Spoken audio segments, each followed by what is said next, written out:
Hey everybody, this is Chris here with Daily Motor, and today we've got the infotainment tour and demo on the 2023 Toyota Camry and its 9-inch touchscreen infotainment system. Before we get started, let's hop out, take a walk around the car so you can see what we're working with today.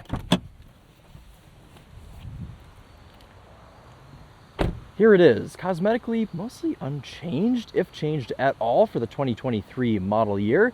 This particular one is an XSE hybrid, so a little bit close to the top of the range. Black wheels, black roof, red interior in this car. I think it looks quite nice. If you want to learn more about this Toyota Camry, make sure to check the links in the description for a full review and sound system test, as well as a fuel economy test we did on the previous model year car. All right, cool. Let's go ahead, hop in, and get started with the video.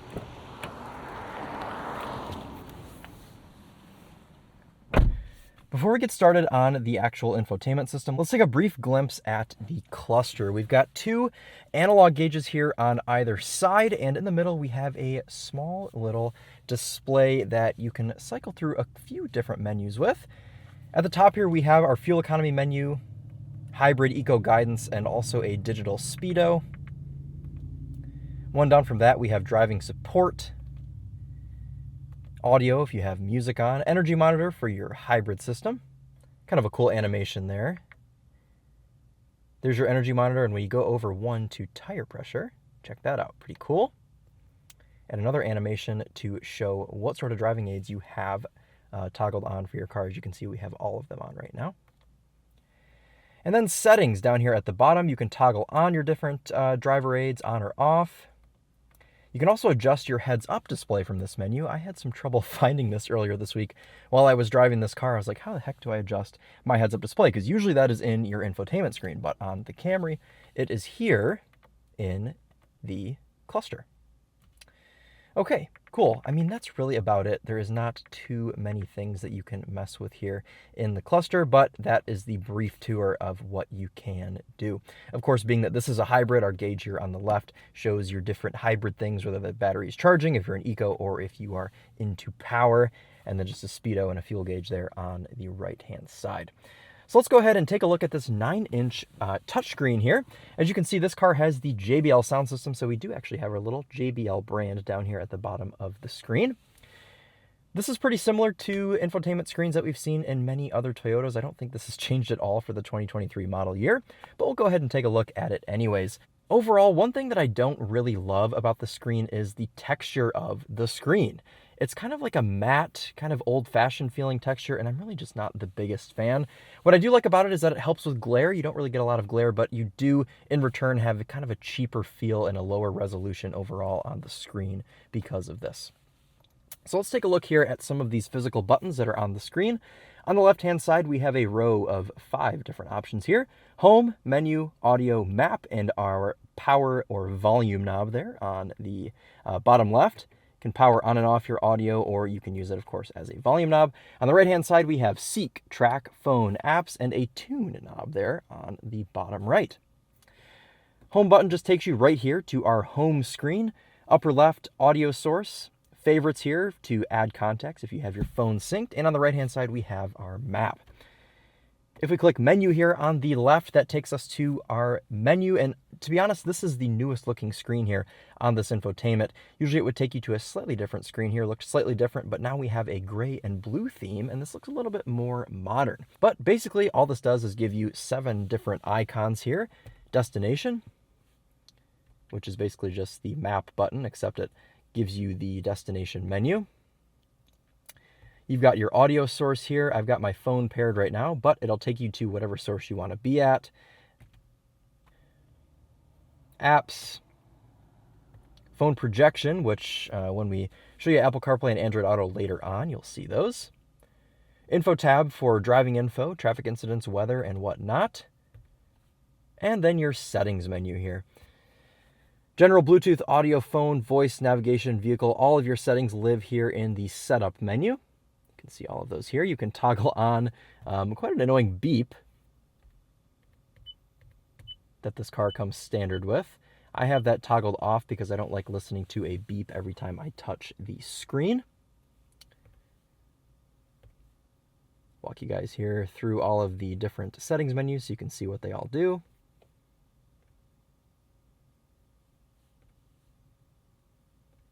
Oops.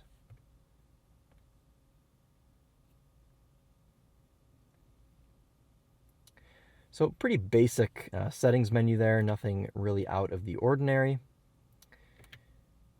Audio button will take you back to this audio source.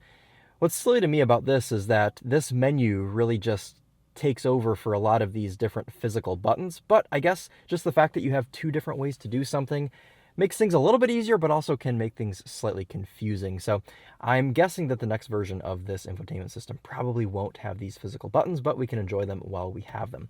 So audio, again, will take you to this screen. Let's go ahead and click on FM radio, and we'll take a look here. Ooh, that scared me. Take a look here at how this works. So we have a tune knob over here on the right. As you can see, you can cycle through different radio stations, or your presets that are down here at the bottom.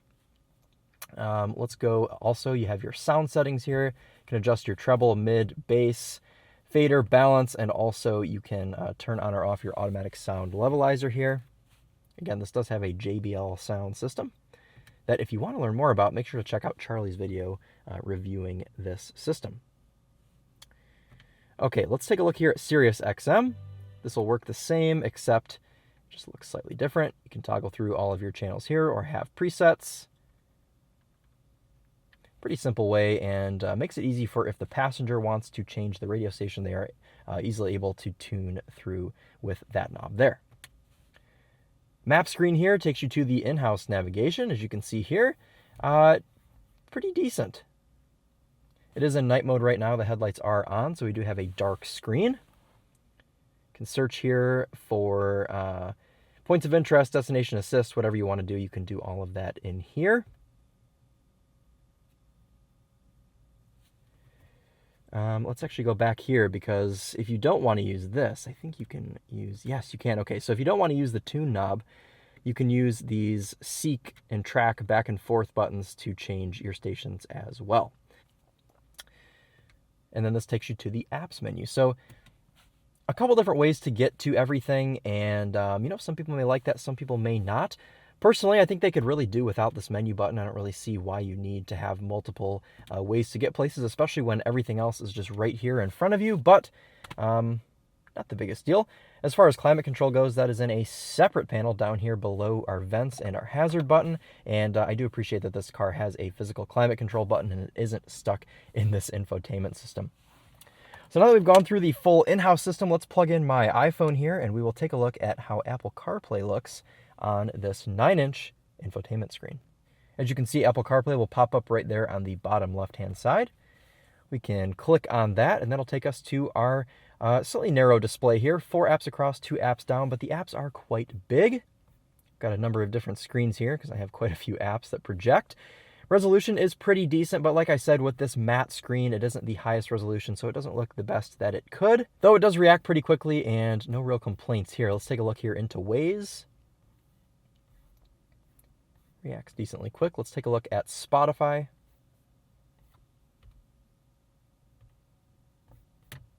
Okay, so there you go. There's a brief look into Apple CarPlay. Google Maps as well. And let's go ahead and unplug the iPhone and plug in the Android phone. Overall, a good performance here for Apple CarPlay, no real complaints, though it is worth noting that with this 2023 Camry, you do not get wireless Apple CarPlay or Android Auto. It is all wired. Go ahead and project Android Auto. Pretty quick projection there. As you can see, it popped right up.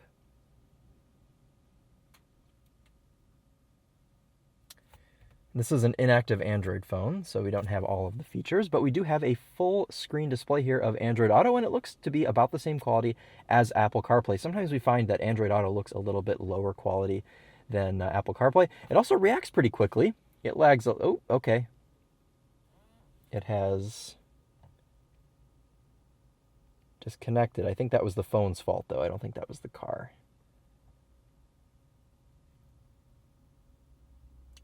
Okay, well, I guess that might be all that we're seeing then, because the phone just decided that it no longer wanted to be connected. But there was your view there of Android Auto. I apologize that that was a little bit short.